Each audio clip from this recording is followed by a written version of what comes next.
Eh bien, les amis, la dernière tranche de fromage et la dernière tranche de jambon. Pourquoi le dernier morceau de jambon? Je vous expliquerai plus tard. Maintenant, je vais le couper en deux. Vous allez voir comment sera l'assemblage de notre apéritif. Je vais vous montrer ici comment ça s'est passé. Bon, les amis, je vais le diviser en deux ici, parce que la dernière couche doit être du jambon. Parce que si c'est du fromage, il va fondre. Parce que sur celle-ci, il y a du fromage. On va prendre un autre morceau de jambon et on va le recouvrir à nouveau pour que ça reste pareil. Très bien les amis, passons à la partie panure, d'accord? Ici, nous allons utiliser du blé et des œufs. Nous devons utiliser 4 œufs. Nous allons d'abord battre les œufs pour qu'ils soient bien homogènes pour la panure de notre apéritif.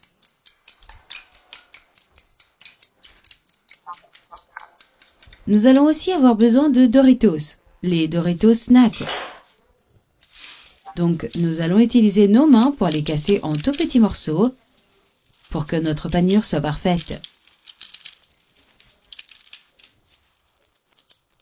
Maintenant, on va paner. Mettez-le dans le blé.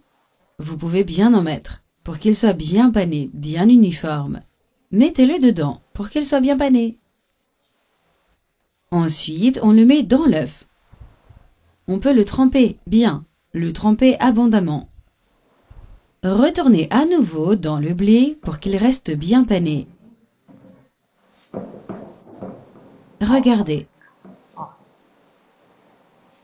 Encore une fois, vous le trempez dans l'œuf. On le remet dans le blé et on la panne. C'est mieux si vous le pressez un peu pour qu'il soit... Oh, regardez comme il colle bien. Alors, remettons-le ici dans l'œuf pour que vous puissiez voir comment il sera bien pané. Vous pouvez pondre des œufs à volonté. Maintenant ici, nous allons mettre les Doritos là.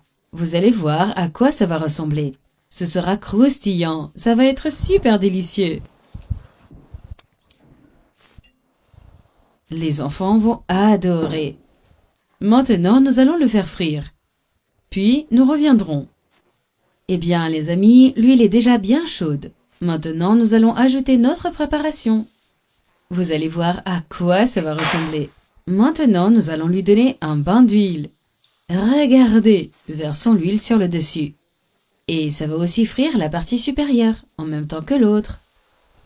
Avec 2 fourchettes, on commence à le tourner. C'est devenu croustillant. On lui sort de l'huile très bien panée.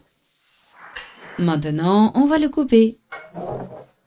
Regardez comme c'est magnifique. Oh. Quel délice les amis, c'est très savoureux.